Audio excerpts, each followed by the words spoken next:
Imagine a city where death is not cleaned up, where you go out into the morning street, and the first thing that greets you is not the noise of carriages, but the smell of decay, damp, sweet, unbearable. The horse that fell yesterday still lies on the pavement, a dog by the ditch, rats right underfoot. This is not a scene from a horror movie. This is London, the 19th century, the richest city in the world, and at the same time, a city where the street itself was decaying. Here the air could kill. Infections were born in puddles, and an accidental step next to a carcass could be your death sentence. Because when a city rots, it takes the living with it. And the scariest thing? People are used to it. This is not a horror story. This is history. When the city greets you with its scent, you wake up before dawn, not because you've slept in, but because London is already breathing into your lungs. The air here is never truly fresh, even in the morning, even in winter. It's thick, damp, heavy, like a blanket that's been forgotten to be washed for decades. You open your eyes in a small room above a shop or a workshop. The walls are damp. The window is foggy. Outside the window is fog. London in the 1880s doesn't wake up abruptly. It slowly crawls out of the darkness, like a huge, living creature. The creak of wooden signs, the dull rumble of wheels on the cobblestones, the distant shout of a merchant, and the smell. It penetrates first. Not the aroma of coffee, not the smell of fresh bread. Something else. Something sweet, heavy, uncomfortably warm, even in the cold air. A smell that cannot be ignored. You don't know yet what exactly is causing it, but your body is already reacting. A slight tightness in your throat, an almost imperceptible nausea, and a strange feeling of anxiety. You get up. The floor is cold. The boards groan softly under your steps. You go to the window, run your hand over the fogged glass, and you see the street. Gray, damp, almost colorless. The gas lamps are still burning, but their light is drowning in the fog. The cobblestones shine as if covered in slime. London is the richest city on the planet, the heart of an empire, the center of trade, the place where the fate of continents is decided, and at the same time, a place where death lies just in the way. You step outside. The door behind you closes with a dull thud, and the city immediately surrounds you. The fog swallows the outlines of the buildings. People emerge from the grayness and disappear into it like ghosts. The wheels of the carriage cut through puddles. Horse hooves slide over the wet stones. And then you notice it, a dark shape on the cobblestones. At first, it seems like just a pile of garbage. Rags, bags, dirt. But no one goes too far around it. People walk by, but don't step on it. The carriages swerve slightly. You take a few more steps, and you see a horse, large, motionless. Its body lies on its side, unnaturally stretched out. Its neck is stretched out. Its eyes are half open. No blood, no dramatic scene, just silence, as if it had fallen asleep in the middle of the road. But you smell it more strongly. Now it is sharper, thicker. The air around the carcass seems different, warmer, as if the decomposition itself radiates invisible heat. You involuntarily hold your breath, and you look around. No one stops. A woman with a basket walks by. A man in a hat doesn't even turn his head. A boy runs, jumps over a puddle next to the dead horse's hooves. They are used to it. In a modern city, this would be an extraordinary event. Police, emergency services, fences. In Victorian London, it's part of the landscape. Horses were everywhere. Thousands. They pulled carriages, omnibuses, carts with coal, beer, meat, furniture. They worked until they were exhausted. And they fell. From overwork, from illness, from hunger. Sometimes right in the middle of the street. You take a step closer. The body no longer looks majestic. It looks heavy, unnecessary. A fly lands on your eyelid, another on your nostril. You step back, because with the smell comes a thought. How long has it been lying there? Yesterday? The day before yesterday? And most importantly, what now? There were carcass cleaning services in London, but the city was growing faster than its ability to clean itself. Millions of people, thousands of animals every day, and death was regular. A carcass could lie there for hours, sometimes for days, especially in poor areas. You keep walking, and you start to notice more. By the ditch is a dog, small, shrunken. Then there is something dark in the gutter. A rat. Another one. And more. The city doesn't just live next to death. It's covered in it. The smell becomes clear. It's not one horse, not one animal. It's a mixture. Decay, manure, dirt, garbage, dampness, waste. London smells of decomposition. And here's where the real danger begins. Because in the 19th century, people didn't fully understand the nature of infections. Germ theory was just beginning to make its way. Many believed in miasmas, poisonous fumes, noxious odors that supposedly caused disease. And although the explanation was inaccurate, the consequences were real. The decomposing carcasses became sources of bacteria, insects, parasites. The water around them became polluted. The air was saturated with particles of decay, and people got sick. You walk down the street, not even realizing what you're breathing in, what gets into your lungs, on your skin, in your food, because the markets are nearby, the meat is nearby, the carts are nearby, and the flies are the same. Imagine this. You buy a piece of meat. The merchant is in a hurry. London is in a hurry. And a few minutes ago, those same flies were sitting on the carcass of a dead horse around the corner. The city becomes an ecosystem of decomposition, where the line between the living and the dead is almost erased. You stop at an intersection. The fog lifts a little, and you see a cart. Two men, rough jackets, tired faces. They work quickly, almost mechanically. Chains, hooks, tense movements.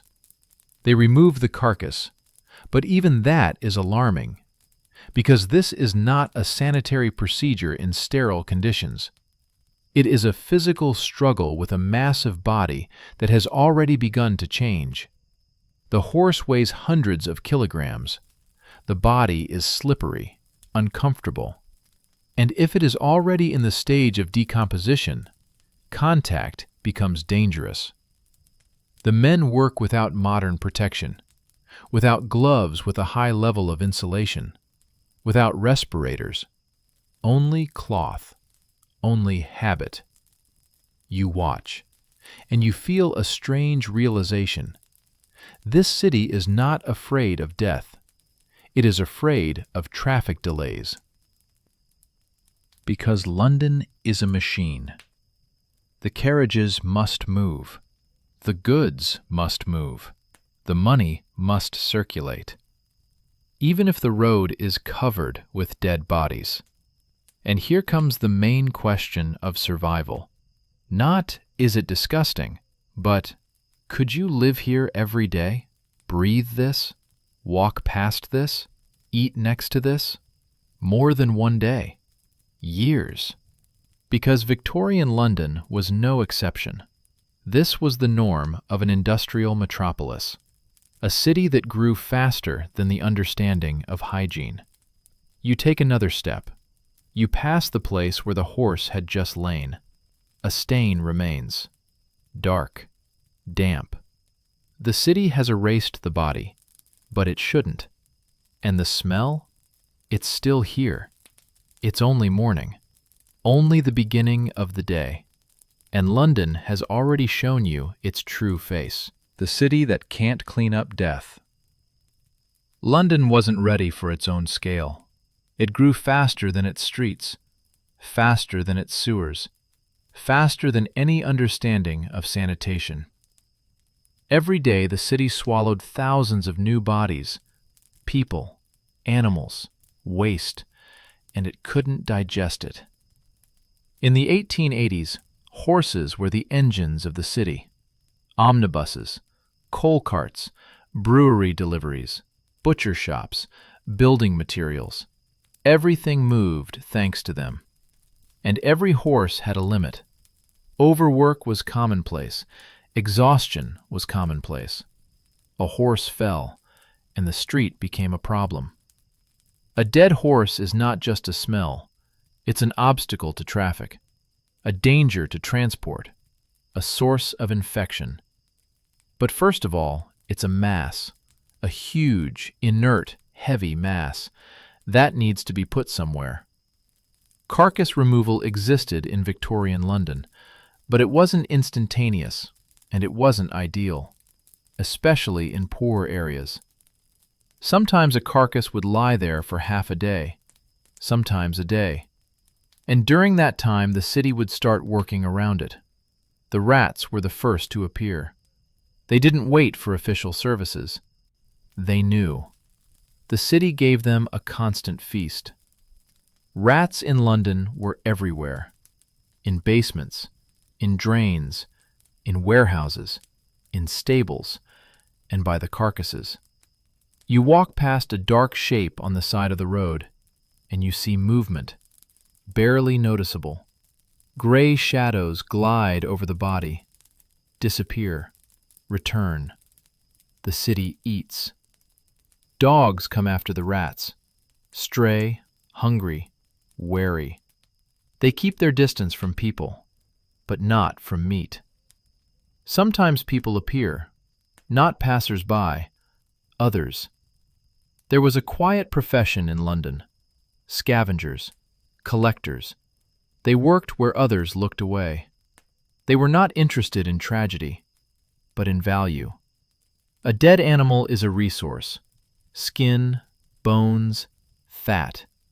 Everything had a market. Horse fat went into soap and candles. Bones for fertilizer or processing. Skin for production. Even death became a commodity. But between death and money, there was always time. Hours, sometimes days. The time of decomposition. And the city changed during this time. The smell became thicker, not just unpleasant, but all-pervading. It stuck to clothes, to hair, to food. In warm weather, the situation became almost unbearable. A London summer day, humid, stifling, and the carcass in the sun. Decomposition accelerated. The air became heavy, almost viscous. People covered their noses with handkerchiefs, but they kept walking, because they had to live. And here another danger arose: insects. Flies were an integral part of London. They swarmed over horses, over garbage, over markets, and over carcasses. A fly does not discriminate. Dead flesh, fresh meat on the counter. For it, these are just stops on the route. Imagine a shopping mall. Cheese, meat, bread, and flies. The same ones. The Victorians were afraid of bad air, miasms. They considered odors to be the cause of disease, and although the real enemy was invisible, the feeling of danger was absolutely real. Because bacteria do not require belief, they simply exist. The carcass became an incubator. Microorganisms, parasites, water contamination, especially where there were drains nearby, open sewers, dirty ditches. London was not a sterile city. It was a wet city. The rain washed the dirt down the drains, but it didn't destroy it. It only moved it. Sometimes parts of the decomposed carcasses would literally be scattered through the streets, not in the form of a shock, but in the form of a trail. Stains, liquids, smells. You step into a puddle, and you don't know what's in it. Dirt? Manure? Decay? London was a city where the ground under your feet didn't guarantee safety. And the most disturbing thing, it stopped being surprising. The human psyche adapts to noise, to dirt, until death. A carcass in the street no longer causes a crowd. It causes only mild irritation. Traffic jams again.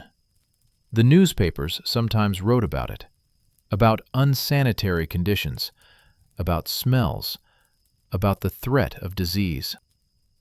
But the city was too big and too busy. London worked, even when it rotted. And while the clerks argued, while the officials made reports, the city had its own orderlies. Rats. They thrived, because where there is constant death, there is constant food. And the rats brought something else: fleas, disease, infections. Victorian London was the perfect environment for epidemics. Population density, dirt, humidity, decomposition. Sometimes the tragedy began quite unnoticed. A slight fever, weakness, a cough. No one connected it with the carcass you passed yesterday. But the city had already done its job. London didn't attack you with a knife. It attacked you with its environment. And the main rule of survival here was simple. You didn't run from danger. You lived within it. Air that was more frightening than death. In Victorian London, people weren't just afraid of what they saw. They were afraid of what they breathed. The smell here wasn't just a nuisance, it was a warning. When you're walking down the street and suddenly you smell a thick, sweet stench, your body reacts before your mind. The tension, the tightness in your chest, and an almost instinctive urge to get out of there faster. The Victorians called it miasma, bad air, poisonous fumes that supposedly came from rot, dirt, standing water, dead bodies. Today, we know, smell alone doesn't cause illness. But back then, it seemed obvious. If something smells like death, it does. And most importantly, they weren't entirely wrong in their fears. For although the cause was different, the connection between dirt, decay, and disease was real. London smelled constantly, but there were days when the smell became different, heavier, more aggressive. especially in the summer. Hot, stuffy air. The fog doesn't go away, it gets warm, sticky. The garbage heats up, the gutters steam. The animal carcasses begin to change more quickly, and the city, it seems to be starting to rot live. You breathe in, and the air feels almost tangible, as if it has weight. The newspapers described it almost as a catastrophe. The air is unbearable. The city is suffocating. The stench threatens the health of the population. People believed the smell can cause illness. The smell can kill. And the fear was real. Imagine a narrow street, the heat, the air is still, and the carcass of a horse that has been lying for several hours. The smell is not just felt, it presses, it envelops, it haunts. People cover their faces with scarves. Ladies wear aromatic salts. Men turn away. But no one can escape completely, because the city is everywhere. The miasmatic theory influenced behavior. Windows were closed. Rooms were carefully ventilated. Doctors advised avoiding bad neighborhoods. But the problem was deeper, because the real threat had no smell.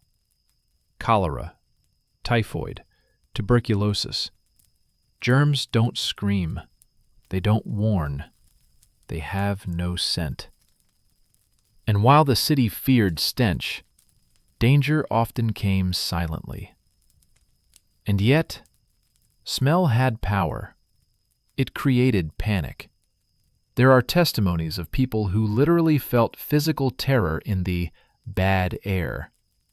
Dizziness, nausea, the feeling that the air itself was hostile. The psychology of survival in Victorian London was special. You didn't just avoid criminals or diseases. You avoided zones, smells, streets. It stinks. Don't go.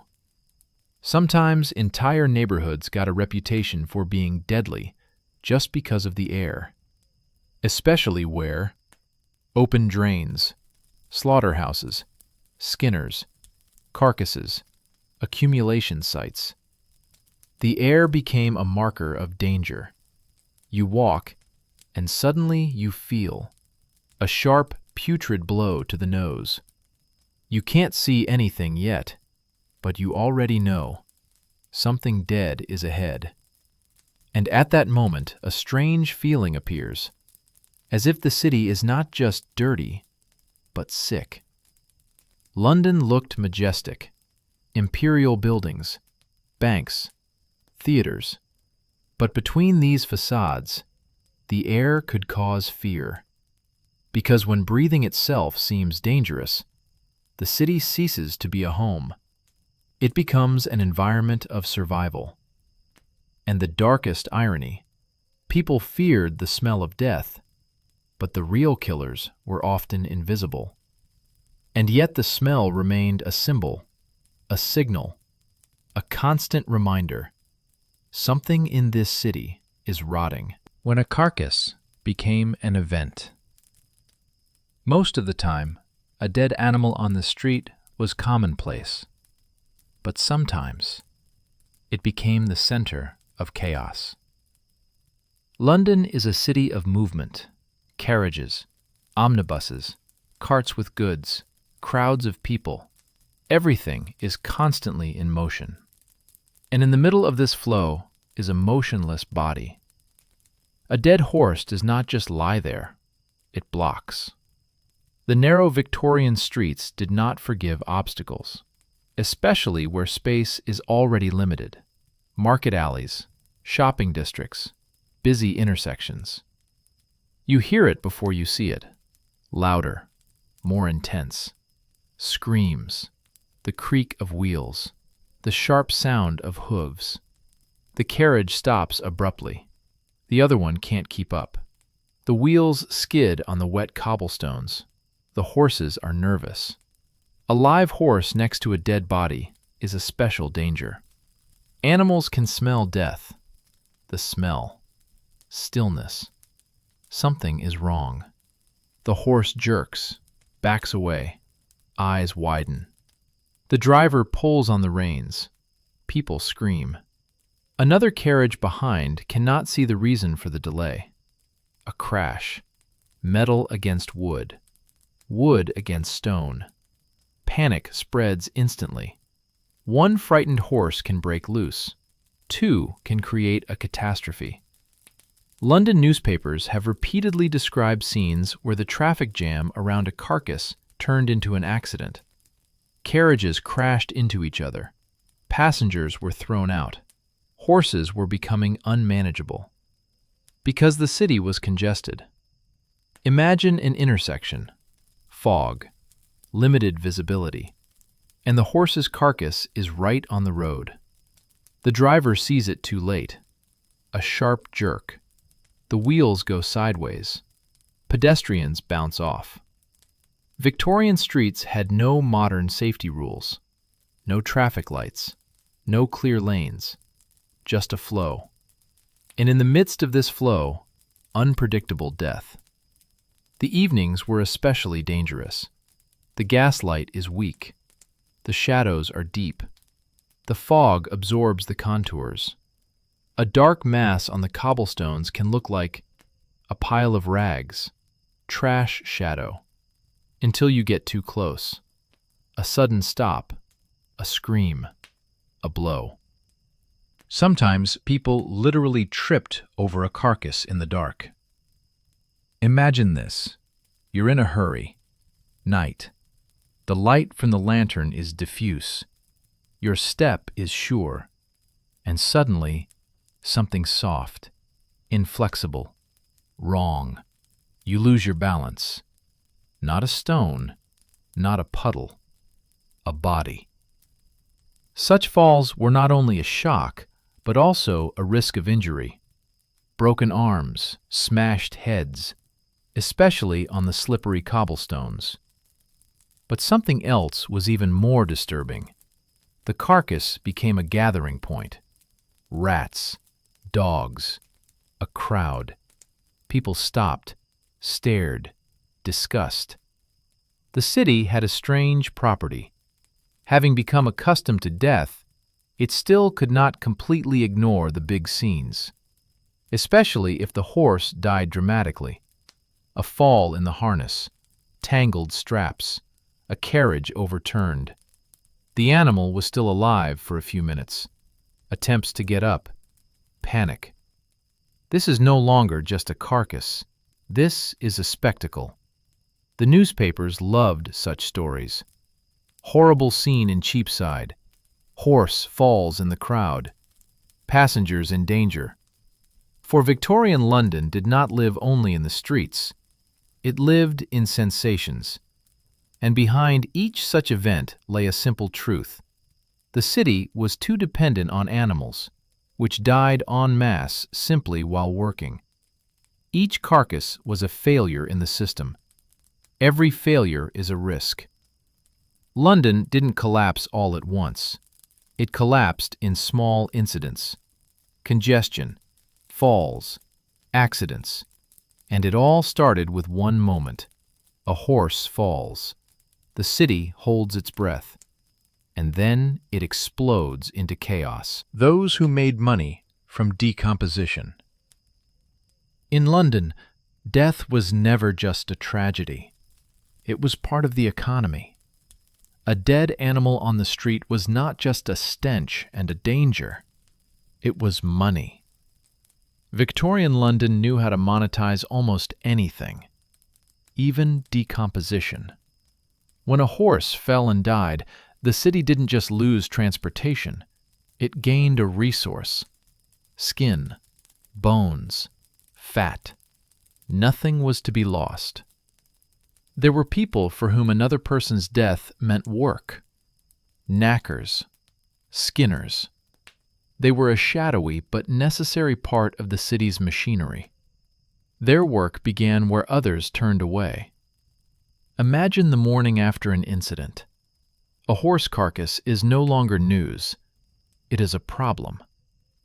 A cart appears. Rough. Functional.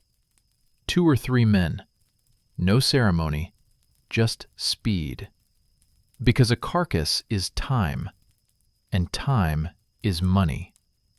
The longer a body lies, the less valuable it becomes. Decomposition is inevitable. The skin is spoiling. The smell is getting stronger. The risks are increasing. The knackers work quickly and hard, not out of cruelty, but out of necessity. London did not have the luxury of slow procedures. The carcass had to be removed from the road, dismantled, removed, sold. Yes, sold. The horse fat went into soap making, for candles, for industrial lubricants. The bones into fertilizer, sometimes for processing for various industries. Leather is a valuable commodity. Death returned to the city in the form of things. The irony of the industrial world, the city literally lived off bodies that no longer lived. But between the fall of a horse and the profit, there was a space. Dark, unpleasant, dangerous. Working with carcasses was one of the most disgusting in the city. The smell. It was a constant companion. It ate into clothes, into the skin, into the lungs. People recognized knackers from afar, not by their faces, by their smell. It was a stigmatized profession, not respectable, not prestigious, but absolutely necessary. Because without them, London would literally choke on its own dead bodies. There was another side, less official. Scavengers. Scavengers. Sometimes the carcass had not yet had time to wait for the official service, when people were already milling around it. Some were looking for skin, some for bones, some for anything of value. The line between sanitation work and poverty was thin. For the poorest sections of the city, a carcass could mean an opportunity. Fat for resale, bones, even small remains. London created a strange reality where decomposition became a market. But this economy had a price. Contact with carcasses was dangerous. Bacteria, parasites, infections. Gloves? Primitive or absent. Respiratory protection? Almost zero. People worked in the stench, in the biohazard, in an environment that today would require a full sanitation protocol. And yet they did it, every day, because someone had to clean up the death. The city couldn't stop. The carriages had to move. The markets had to work. Money had to circulate. And if that meant turning a carcass into a commodity, London did it without sentimentality. The darkest truth: the city didn't just tolerate death, it integrated it into the system. Death was part of the business model of the metropolis. And while passers-by held their noses, others saw in the carcass profit. Rats, the real owners of a rotten city. Victorian London wasn't just about humans. In the shadow of empire, there were other inhabitants, those that almost no one could control. Rats. They were everywhere, underfoot, in the walls, under the floor, in the sewers. London was the perfect environment for them. Food was endless, moisture was constant, shelter was endless, and most importantly, the city was never truly clean. Dead animals only reinforced this. The carcasses on the street were a feast. You walk past a dark mass at the curb. and you see movement. More than one rat. Many. They appear silently. Silently. Gray shadows in the fog.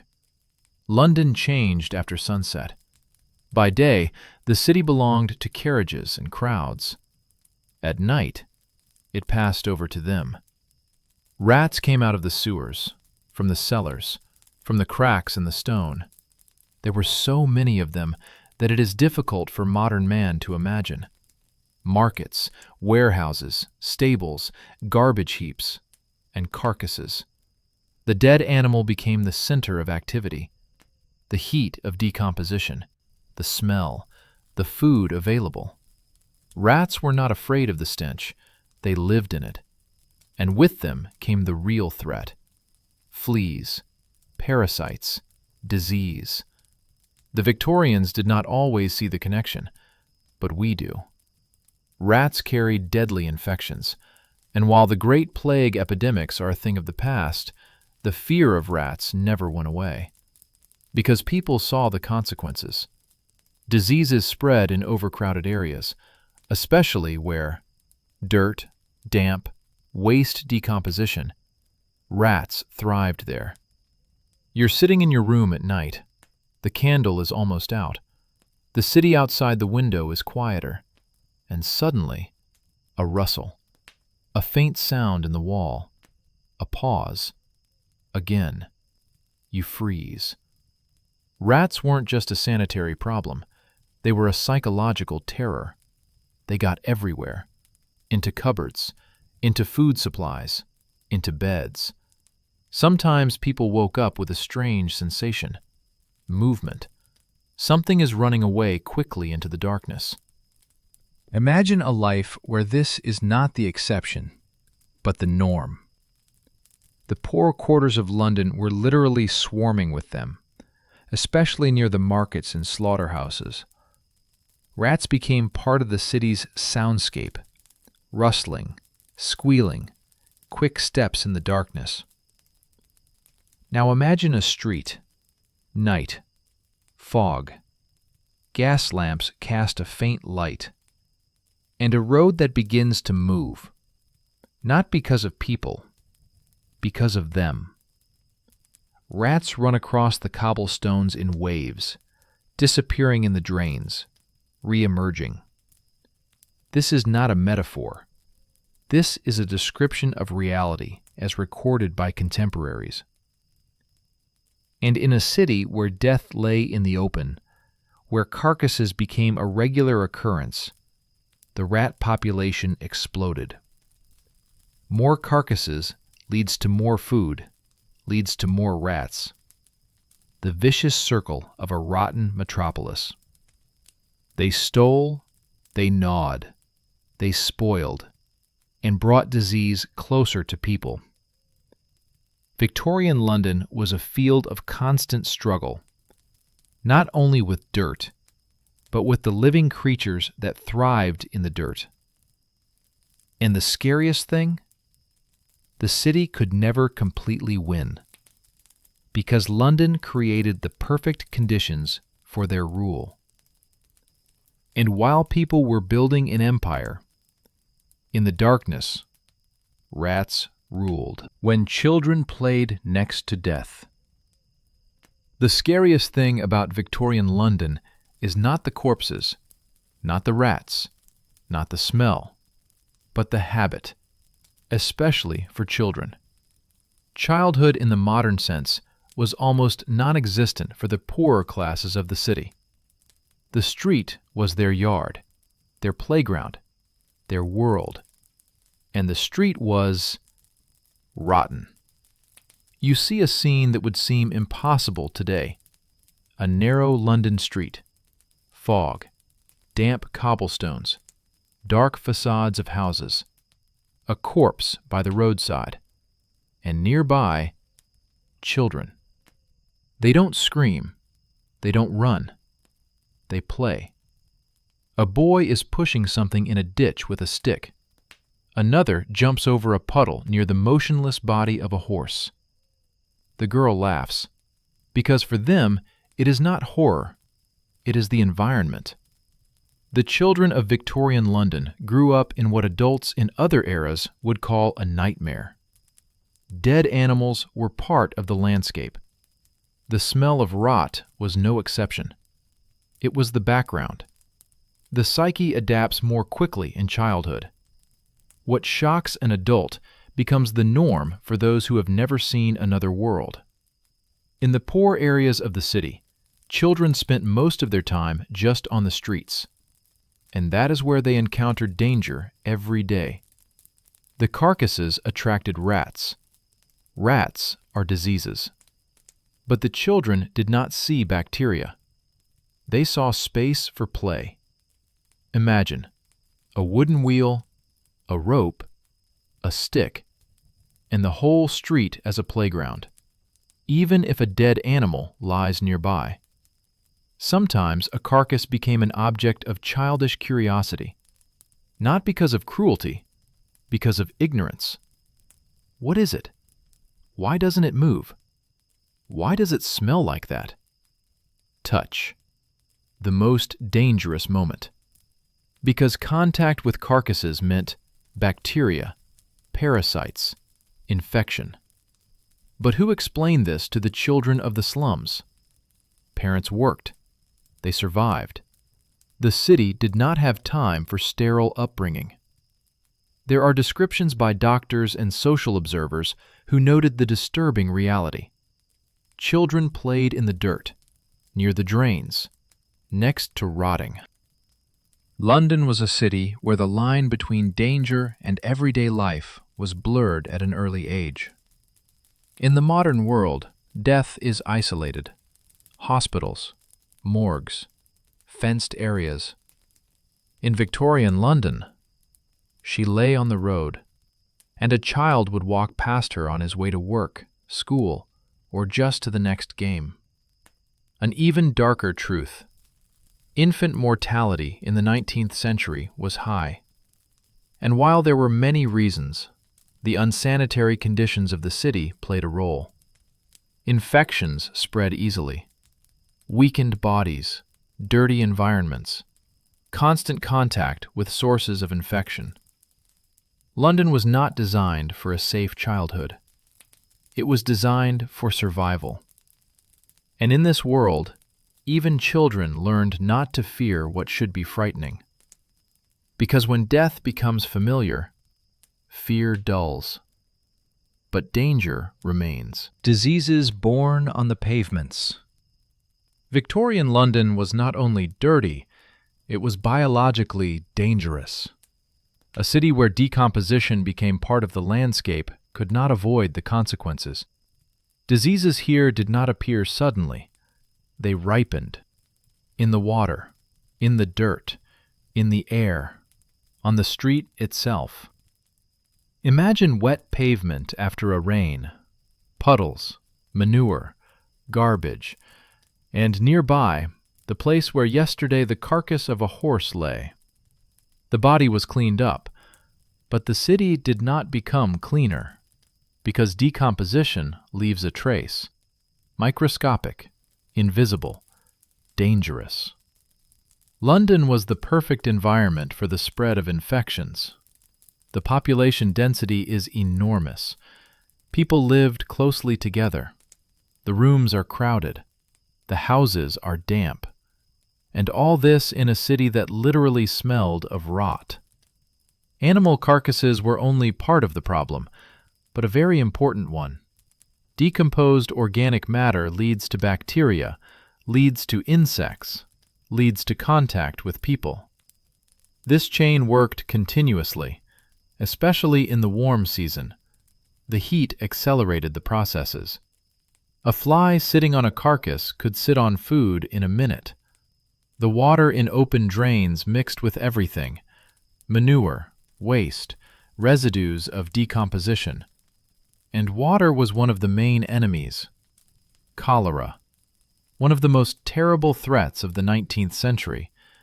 Today we know the source is contaminated water. At that time, the city searched for an explanation for a long time, but the consequences were catastrophic. Sudden weakness, vomiting, dehydration, sometimes death within hours. And while the carcasses were not the direct cause of cholera, they were part of the overall picture of unsanitary conditions. A city where decomposition was the norm could not be healthy. Typhus, a disease of filth and overcrowding. Fever, delirium, exhaustion, especially deadly in the slums. Tuberculosis, the white plague, slow, exhausting, relentless. London did not simply suffer from individual diseases, it lived in a state of constant medical threat. Every cough could be frightening. Every fever was alarming. For in a city where hygiene was a privilege, health was never guaranteed. Imagine the psychological state of a person. You live among the stench of dirt rats' carcasses, and you know people around you are getting sick all the time. A neighbor, a child, a colleague. Sickness is not an event here. It is a part of life. Sometimes death came so often that it lost its dramatic character. Another fever, another infection, another burial. London was a city where the environment itself became a risk factor. You could do nothing wrong, not do anything wrong. Just live, breathe, drink water, and that was enough. Because danger doesn't always come through an event. Sometimes it comes through a space. Victorian London was just such a space. A city where diseases didn't invade. They were born. London's stink as a symbol of empire. Victorian London was the capital of the world, the heart of the British Empire, the center of finance, a hub of trade that connected continents, and at the same time, a city that stank. This contrast struck contemporaries. Foreigners arriving in London often described their first impression not through architecture, not through grandeur, through smell. Dense, heavy, unbearable. The city of imperial glory had the aroma of decay. Imagine this through the eyes of a 19th century person. You've heard about London all your life, the city of wealth, the city of opportunity, the city of progress. And here you are, huge buildings, monumental facades, banks, theaters, government quarters, and suddenly, the stench from the next street, a horse carcass, manure, an open drain. Empire and decay, literally side by side. London was not homogeneous. A few blocks could separate the two worlds. A luxurious area, cleaner streets, well-groomed facades, less chaos. And around the corner, another London. Dirt, fog, garbage, the smell of decomposition. This city lived in constant duality. External image, order, grandeur, control. Internal reality, overpopulation, unsanitary conditions, death on the streets. Newspapers, writers, social critics have repeatedly drawn attention to this contradiction. How could the richest city on the planet smell like a rotting port? The answer was simple and stark. Scale. London grew faster than its infrastructure. Industrialization brought wealth, but also smoke, dirt, waste, congestion. The city was a victim of its own success. Even the stench here became a political symbol. Critics said that the rotting streets reflected the rotting social system. For next to the palaces were slums. Next to the banks, famine. Next to imperial pride, dead animals on the pavement. The smell became a metaphor, not just a physical reality, but a sign. that beneath the glitter of progress lurked decay. For the rich, the stench was an inconvenience. For the poor, it was a living environment, and the difference was striking. A lady in a carriage wrinkled her nose as she passed a carcass. A child in the slums played beside her. One smell, two worlds. London showed the world the grandeur of empire, but it could not hide the smell of its own streets. And the darkest irony, the city that ruled the colonies often could not cope with its own filth. The stench became part of the identity, an invisible but constant reminder that progress without control has a smell, and that smell was the smell of decomposition. When the city began to realize the problem, London had been patient for a long time. The smells, the dirt, the corpses in the streets. But even in a city accustomed to chaos, there comes a point when ignoring becomes impossible. This realization did not come suddenly. It built up, like smog, like stench, like fear. Diseases became more frequent. Newspapers became louder. Doctors became more anxious. The city began to understand. The problem was not isolated incidents. The problem was systemic. In the 19th century, London experienced several sanitation crises that literally forced the authorities to act. One of the turning points was the wave of fear of epidemics, cholera. It did not just kill, it humiliated the myth of control. The city of empire, science, progress, could not protect its own inhabitants from the water they drank.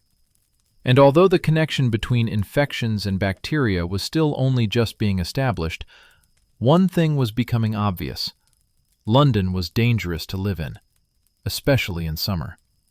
The heat turned the city into a trap. The smells became aggressive. The streets were almost unbearable. Even the rich areas could not always escape the waves of stench that covered the city. "We are suffocating," so wrote the newspapers. And if the poor got used to it, then the elite were indignant. And when the discomfort affected the influential, changes began. The city gradually moved from patience to reform. A new logic emerged. Dirt is not just an aesthetic problem. It is a threat to stability. Sanitation begins to become a policy. Sewage, one of the most important revolutions in the life of the city. The sewage system is gradually modernized. Waste should no longer be allowed to accumulate freely on the surface. Cleaning is regulated. Dead animals cease to be a nuisance. They become an administrative problem. Clearer procedures appear.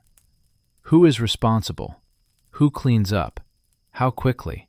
The city begins to deal not only with the consequences, but with the causes. Stables. Control over the condition of horses becomes stricter, because an overworked horse equals a future carcass. Veterinary medicine begins to play a more important role. And although London does not become clean overnight, the feeling begins to change. Death on the street is no longer perceived as the complete norm. It increasingly often provokes a reaction: indignation, complaints, pressure. This is a slow, almost imperceptible break in the city's consciousness. From, "It's always been like this," to, "It can't go on like this anymore." But most importantly, it's not just the city that's changing. Fear is changing. People are starting to fear not the smell, but the invisible cause. Microbes, contamination, infections. Miasmas are gradually losing their monopoly on explaining the world, and London is taking the first steps towards a modern understanding of urban hygiene. But even at the moment of reforms, the city will long bear the traces of its rotten era. Because megacities don't change quickly.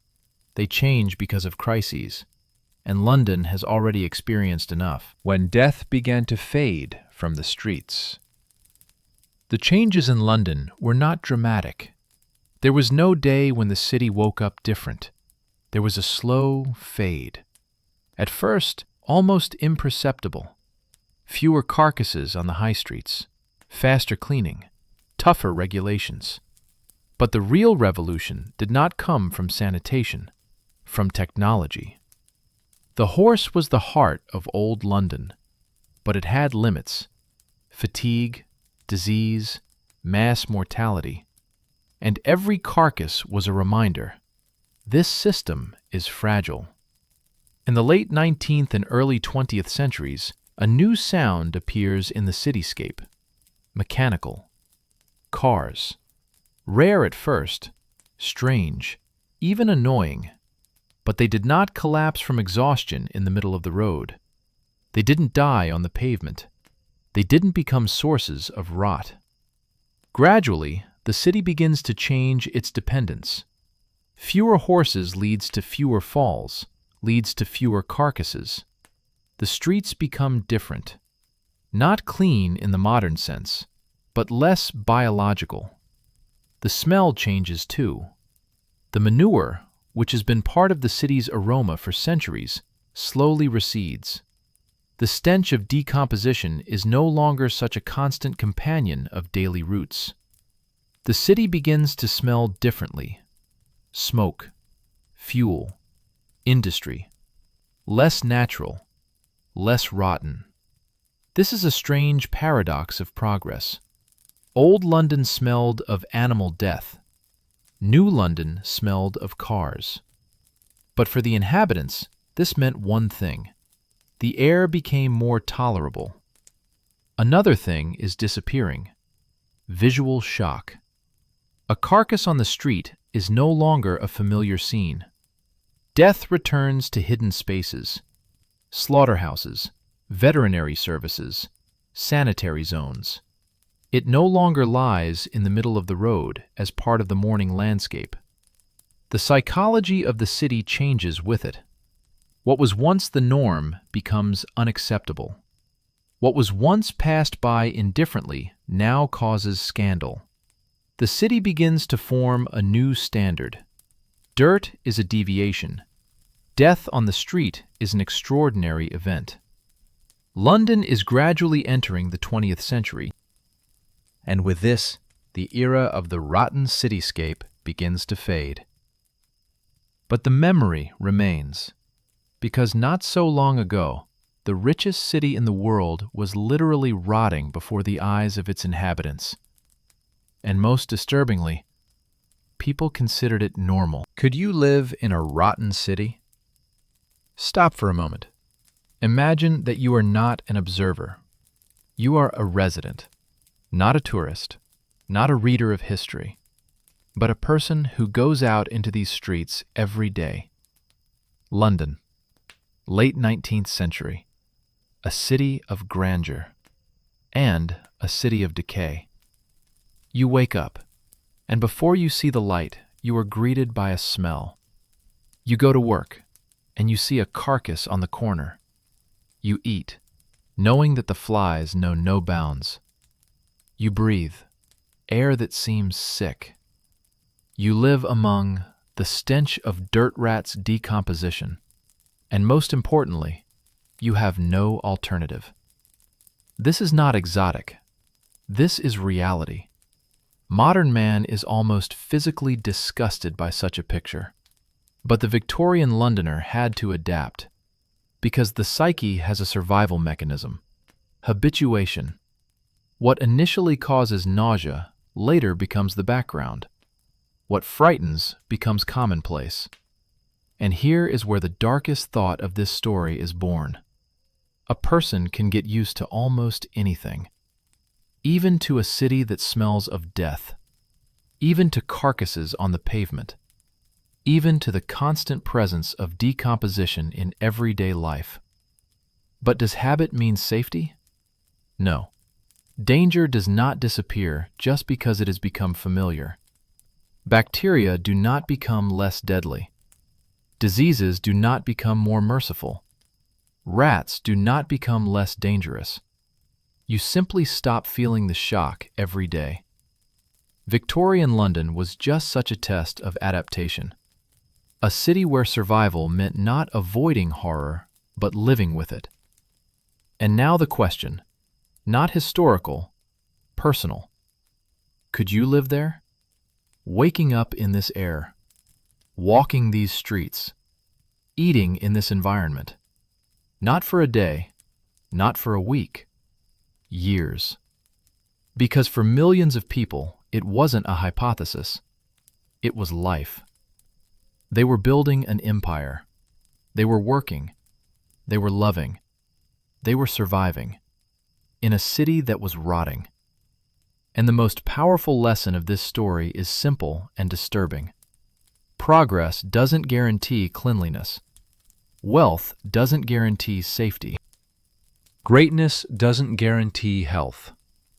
If a city loses control of its environment, it becomes a threat to its own inhabitants. Victorian London paid for it with smell, disease, death. But it was through these dark realities that the modern world of sanitation was born. The city learned, at the cost of generations. And now, we look back from a safe distance. But history holds up a mirror, because the question, could you have survived then, always hides something else. Are you sure that the modern world is as safe as it seems? This is not a horror story. This is history.